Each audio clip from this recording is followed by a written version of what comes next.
Mesdames et messieurs, bonjour. Merci de votre fidélité. Voici les titres de cette édition. Au sommaire, le président russe Vladimir Poutine a magnifié le rôle du président Macky Sall pour la réussite du sommet Russie-Afrique. Un entretien en marge où le renforcement de la coopération bilatérale est réaffirmé.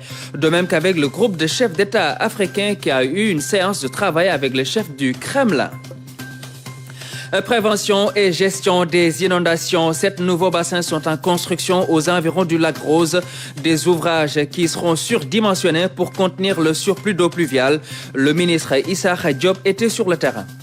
Le président de l'Assemblée nationale du Sénégal, Amadou Mame Diop, poursuit sa visite au Cap-Vert au cours d'une cérémonie protocolaire. Les axes de la coopération parlementaire ont été passés au peigne fin. Bonjour et bienvenue. Après son séjour en Russie, le chef de l'État est arrivé à Abuja hier après-midi. Le président Macky Sall doit prendre part ce dimanche au sommet extraordinaire de la CEDEAO sur le coup d'État au Niger, marqué par le renversement du président démocratiquement élu Mohamed Bazoum. Envoyés spéciaux Elhaj Malick Niang et Omar Nying. Il vient de participer au sommet sur la coopération avec l'Afrique. Le président Macky Sall entame donc une autre séquence de son action diplomatique liée cette fois à la situation de la sous-région ouest-africaine. Arrivé en fin de journée à Abuja, le chef de l'État est accueilli par les honneurs.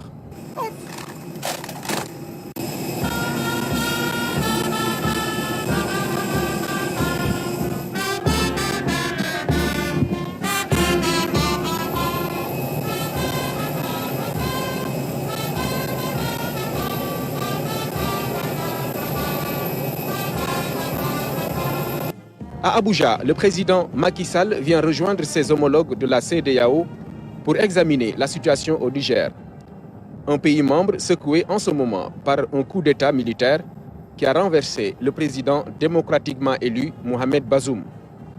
Après les condamnations à titre individuel, une réaction plus concrète est attendue des chefs d'État et de gouvernement à l'issue de ce sommet prévu ce dimanche ici à Abuja.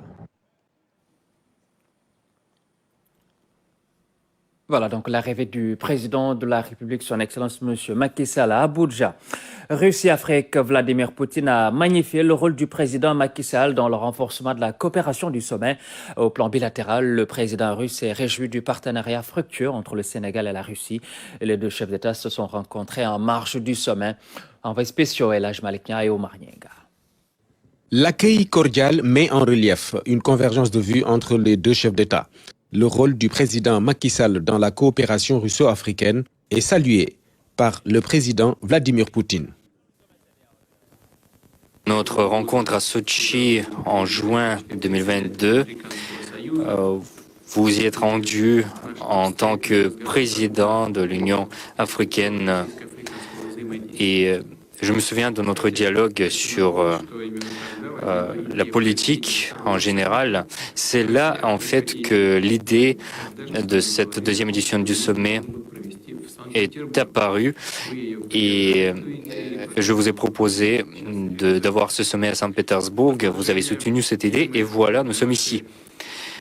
Pour donner suite à votre travail productif en tant que président de l'Union africaine, je vais vous dire que la Russie va soutenir l'initiative lancée par vous-même en août dernier concernant le siège à part entière de l'Union africaine au G20. Comme nous avons évoqué, le développement multidimensionnel des relations avec l'Afrique est la priorité pour la Russie. Nous bâtissons ces relations sur les principes de l'égalité et du respect mutuel. C'est que le chef de l'État est soucieux d'un monde où règne la paix et la stabilité, avec une gouvernance mondiale juste et équitable. Je voudrais vous remercier très sincèrement. J'ai eu à le faire par un courrier et par un tweet pour votre soutien à la candidature africaine pour devenir membre à part entière du G20. Cela est conforme à la vision que nous avons en partage, qu'il faut un monde plus inclusif, un monde plus juste qui reflète la réalité du XXIe siècle. C'est une requête que je vous avais soumise l'année dernière, quand j'étais président en exercice de l'Union africaine, et à laquelle vous avez répondu avec diligence immédiatement. Donc j'ai eu d'ailleurs à rendre compte au sommet de l'Union africaine au mois de février de tous les pays qui ont eu, et vous faisiez partie des tout premiers pays à nous soutenir. Donc merci pour cela.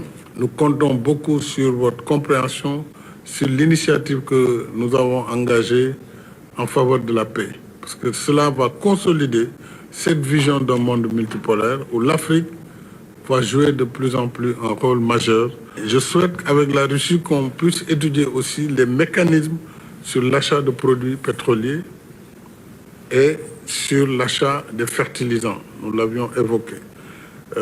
Là-dessus, nous allons continuer le plaidoyer aussi pour que les systèmes de paiement soient ouverts pour les fertilisants. Parce que si ce n'est pas fait, nous risquons des famines. Parce que nous produisons, mais le prix de l'engrais aujourd'hui, quand c'est de l'urée ou c'est d'autres formes, est devenu très cher. Et tout cela se reflète sur le niveau de vie des Africains, sur les pénuries, sur le développement. Je pense que nous ne sommes pas loin de trouver des solutions. Et nous avons respecté la décision sur les graines qui venaient de la mer Noire, mais il faut donc qu'on voit avec la Russie comment compenser et comment aussi permettre, en tout cas, toutes les levées sur le blé et les fertilisants russes, mais également, de façon générale, sur le commerce pour le blé ukrainien, de façon à ce que le commerce soit libre pour tout le monde. Le Sénégal et la Russie sont deux pays amis de longue date, qui ont un partenariat fécond. Les deux présidents s'en réjouissent. Le Sénégal est un partenaire fiable et très important pour la Russie. Selon le bilan de l'année 2022, votre pays occupe la première place pendant 2 ans à l'affilée au niveau des échanges commerciaux parmi les pays de l'Afrique subsaharienne. Les échanges commerciaux s'élèvent à 1,36 milliard de dollars. C'est une bonne tendance qu'il faut développer davantage. Il faut bien sûr augmenter les chiffres absolus. Il y a des possibilités pour augmenter notre partenariat en agriculture, dans les études géologiques, dans l'extraction des ressources, dans la pêche. Les liens se renforcent dans le domaine humanitaire, la formation et la culture. Cette année, nous allons augmenter les quotas pour les Sénégalais de 35 à 75 bourses. Merci d'avoir soutenu la création sur le territoire de l'Université de Dakar de la médiathèque russe, un projet pilote unique qui contribuera non seulement à l'apprentissage de langue russe au Sénégal, mais qui jettera les bases pour réaliser de tels programmes dans d'autres pays d'Afrique. Le cadre juridique de notre coopération est très fourni avec une trentaine d'accords depuis le début. Mais je pense que nous pouvons mieux faire encore en matière de commerce, en matière de coopération, notamment dans le domaine des mines, des hydrocarbures, de l'agriculture et surtout la formation des ressources humaines, aussi dans le domaine de la pêche. Le président Vladimir Poutine a magnifié la visite que le président Macky Sall a effectuée au Tatarstan.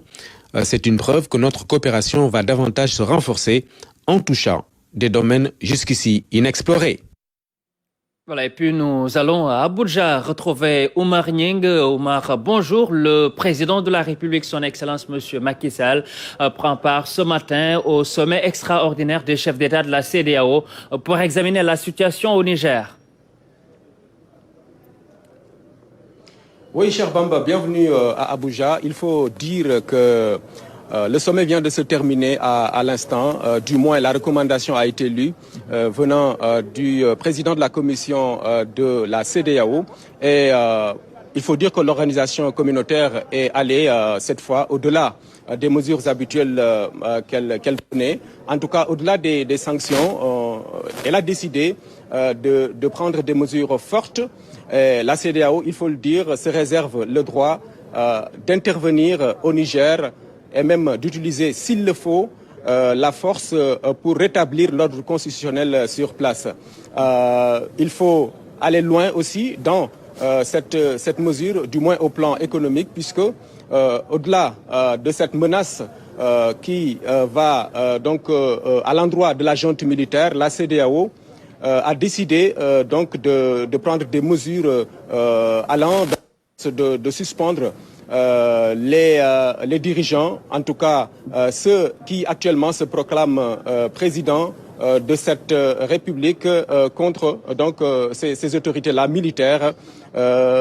Ainsi, il faut noter que les pays membres de la CEDEAO vont fermer leurs frontières avec le Niger.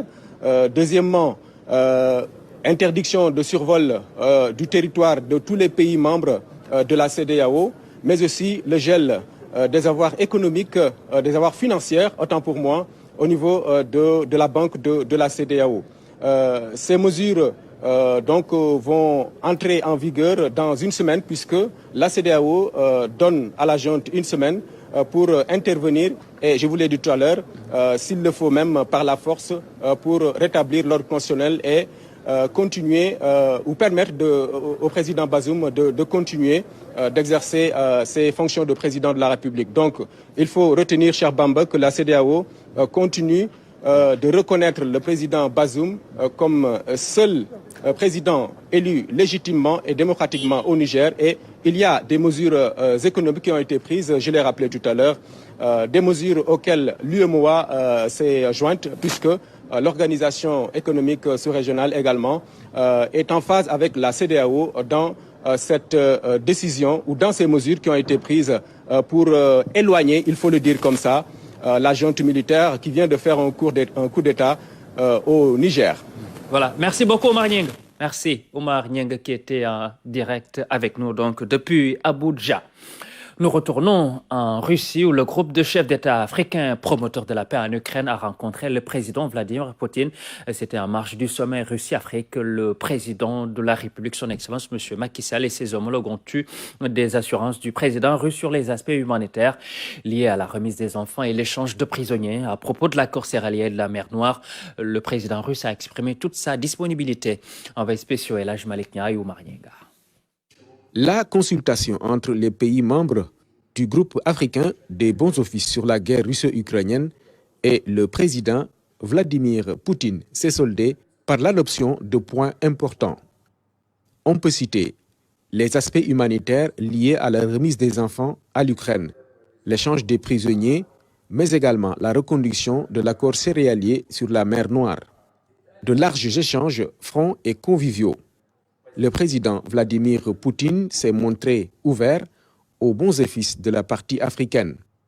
Il a assuré que sur les aspects humanitaires, des mécanismes sont déjà établis avec la partie ukrainienne pour une remise des enfants, ainsi que des échanges de prisonniers qui vont se poursuivre. Sur le troisième aspect, lié à l'accord céréalier sur la mer Noire, la Russie y est disposée si certaines conditions sont remplies. Un communiqué conjoint sera publié sur les conclusions de la rencontre, à l'issue de laquelle le président Macky Sall et ses collègues africains ont marqué leur satisfaction. En mission terre capverdienne, le président de l'Assemblée nationale du Sénégal, Amadou Mame Diop, et sa délégation ont reçu les salutations solennelles du Parlement capverdien. Une cérémonie protocolaire qui a permis de définir les contours d'une coopération parlementaire réelle basée sur les liens séculaires entre les deux peuples voisins. Amadou Mame Diop a magnifié également le brassage culturel entre capverdiens et sénégalais. Un vœu spécial à Praia, Fatimata Banelba et Aliou Ndiaye. L'instant est solennel. L'Assemblée nationale capverdienne s'est réunie en séance plénière le temps d'une matinée pour accueillir ses hôtes de marque venus du Sénégal voisin. Le président de l'Assemblée nationale sénégalaise, Amadou Mame Diop, et sa délégation ont rencontré leurs homologues capverdiens pour une séance solennelle de salutation. Les deux présidents d'institutions parlementaires voisines sont intéressés par la situation politique, sécuritaire, environnementale et sanitaire de la sous-région.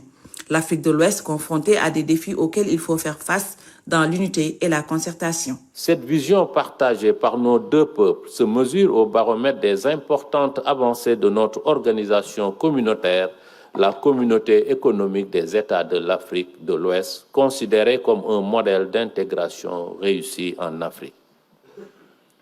Oui, Monsieur le Président, modèle pour l'effectivité de la libre circulation des personnes, des biens et des services, que nous tous, nous devons travailler à faire des efforts pour l'améliorer, modèle par ces grands chantiers économiques, commerciaux, financiers, infrastructurels, agricoles, industriels, en un mot, dans tous les domaines, modèle dans le déploiement de son dispositif sécuritaire sur des foyers de crise qui secouent notre région dans le contexte d'un monde anxiogène. Monsieur le Président, modèle aussi, enfin, dans la gouvernance démocratique, sous-tendue par des valeurs de paix, de liberté, de respect des droits de l'homme dans un État de droit comme le Cap-Vert. Le Sénégal et le Cap-Vert, c'est plusieurs décennies de coopération matérialisées par une soixantaine d'accords signés dans les secteurs aussi divers que variés. Dès lors, il s'agit pour les deux parlements frères d'accompagner leurs gouvernements respectifs pour une meilleure cohabitation pour le bien-être de leur peuple. S'agissant justement de ce volet très important, qui est le volet économique, si important, nous devons constamment agir pour le hisser à la hauteur des excellentes relations politiques qu'entretiennent nos deux États. Monsieur le Président, chers collègues, chers invités, faut-il rappeler pour le magnifier que c'est dans cette source d'excellence que le Sénégal et le Cabo-Verde ont puisé pour régler pacifiquement et équitablement le chevauchement de leur zone économique exclusive conformément aux règles établies par la Convention des Nations Unies sur le droit de la mer du 10 décembre 1982, dans un esprit de paix, d'amitié et de solidarité.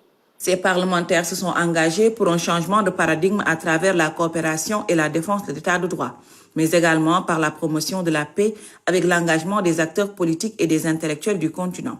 Durant cette visite officielle, le président Amadou Mame Diop a accompagné son homologue capverdien à Santa Catarina, à la cérémonie de pose de première pierre du centre pastoral de la localité.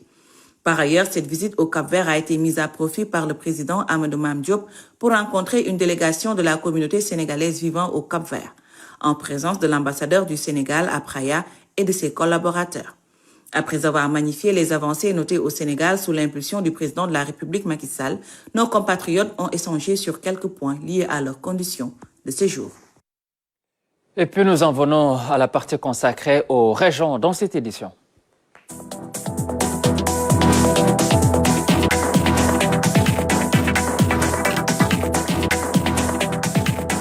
Jeux de la francophonie 2023, l'événement s'est ouvert dans la capitale de la République démocratique du Congo. Plusieurs dirigeants du continent ont honoré de leur présence. Parmi eux, le Premier ministre Amadou Ba qui a représenté le président de la République Macky Sall. C'est le temps fort de la cérémonie d'ouverture avec nos envoyés spéciaux Khalidou Bey et Aram Dawa. Cordial bienvenue à un Premier ministre d'un pays à la francophonie chevillé au corps. Le Premier ministre Amadou Ba rejoint au Congo-Kinshasa une palette de personnalités dont les peuples partagent les valeurs de solidarité et de complémentarité que prône la francophonie. La cérémonie qui s'ouvre cette soirée du vendredi 28 juillet en donne d'ailleurs un exemple éloquent. Les Kinois joyeux et festifs sont venus aux premières heures de l'après-midi. Le président Félix Tshisekedi en communion avec ce public chaleureux. Aux premières loges des invités, le Premier ministre du Sénégal venu représenter le président de la République. La délégation qui l'accompagne est aussi composée des ministres de la Culture et de la Jeunesse du Sénégal. C'est que les Jeux de la francophonie mettent à l'unisson art, sport et culture. Les Jeux de la francophonie, c'est bien plus qu'une compétition. Ils sont l'expression de notre humanité partagée, un hymne à la paix, à la fraternité entre les peuples. Ils sont le reflet de nos valeurs universelles. C'est une trentaine de pays qui participent au 9e Jeu de la francophonie. 10 jours de concours culturels et de compétitions sportives, les acteurs ont défilé devant un public bienveillant.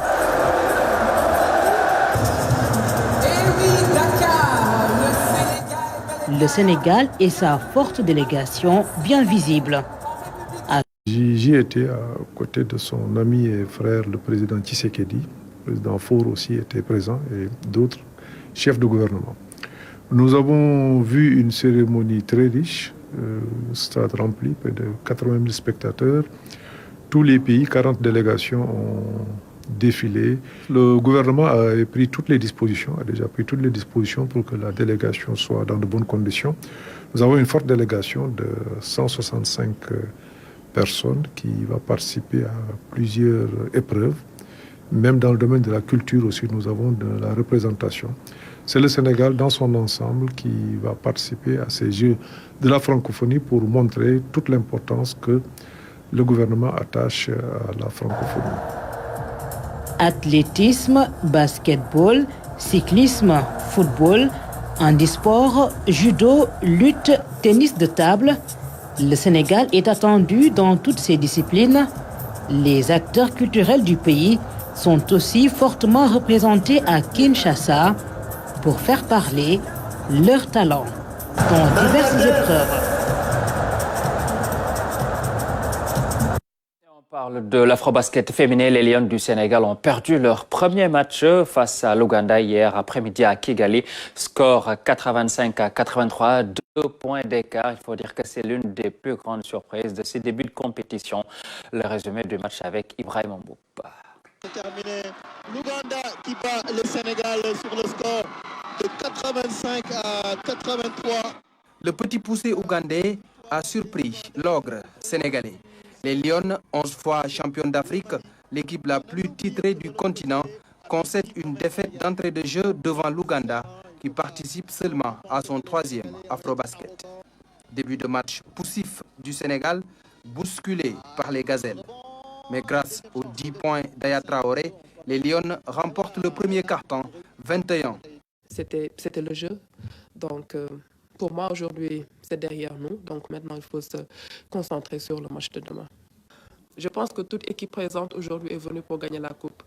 Donc, les matchs se jouent les uns après les autres. Et comme je l'ai dit, aujourd'hui, c'est derrière nous. Maintenant, on se concentre sur le match de demain.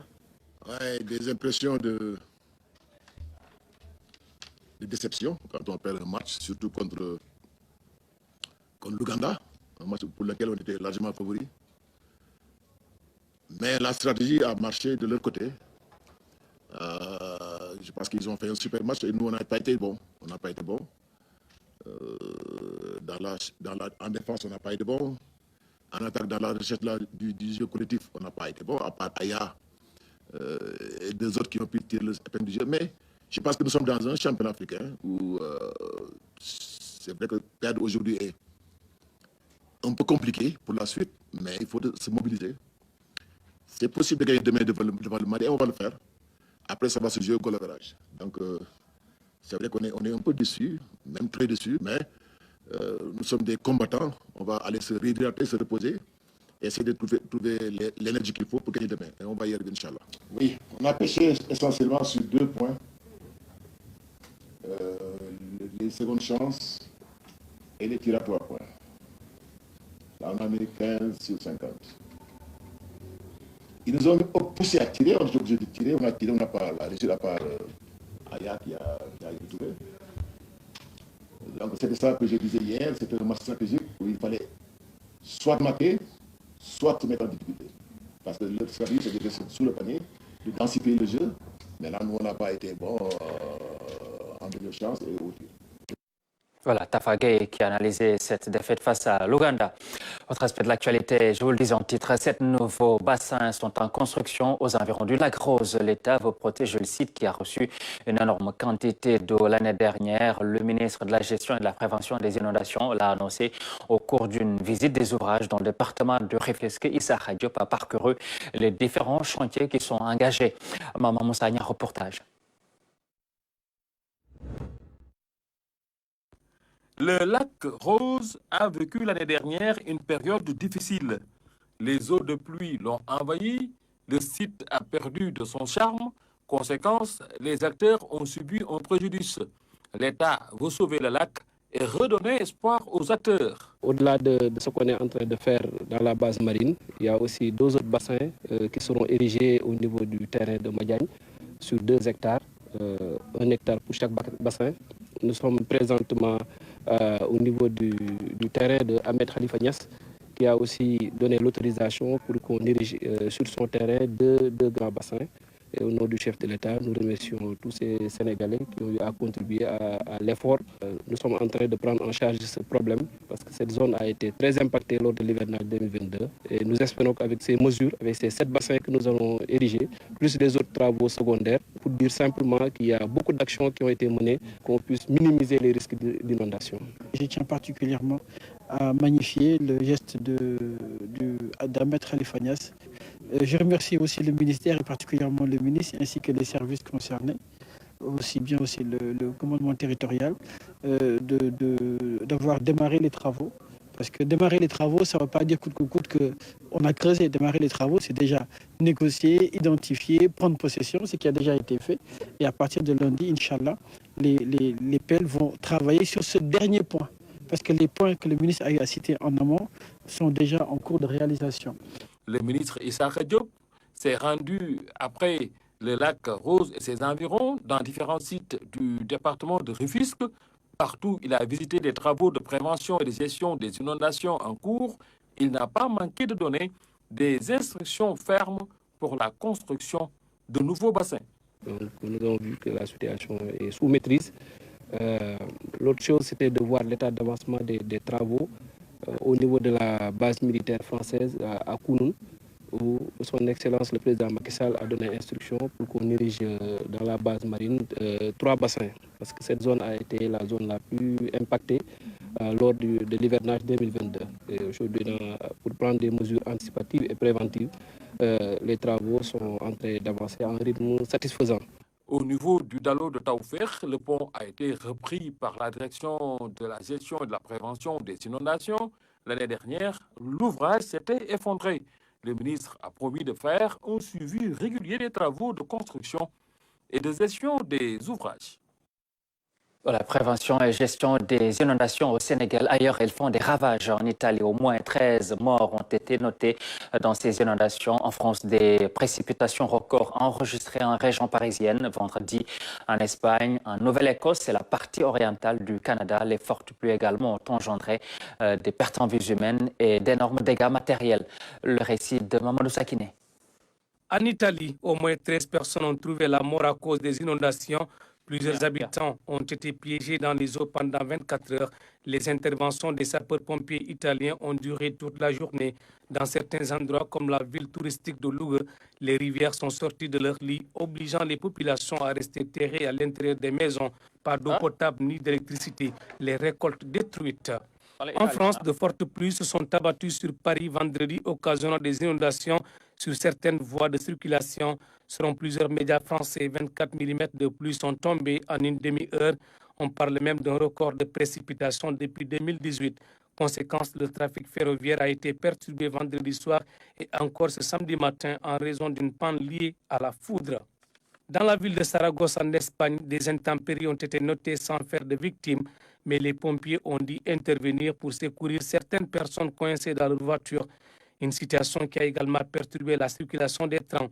En Nouvelle-Écosse, des routes coupées à cause des pluies les plus importantes depuis 1971 ont été déplorées. Surpris par ces inondations, les habitants ont été évacués dans un centre qu'un bilan n'est encore établi, mais les dégâts sont énormes. Même situation dans l'État de New York, les conséquences des fortes pluies sont terribles. Il y a eu au moins un mort et plusieurs personnes portées disparues.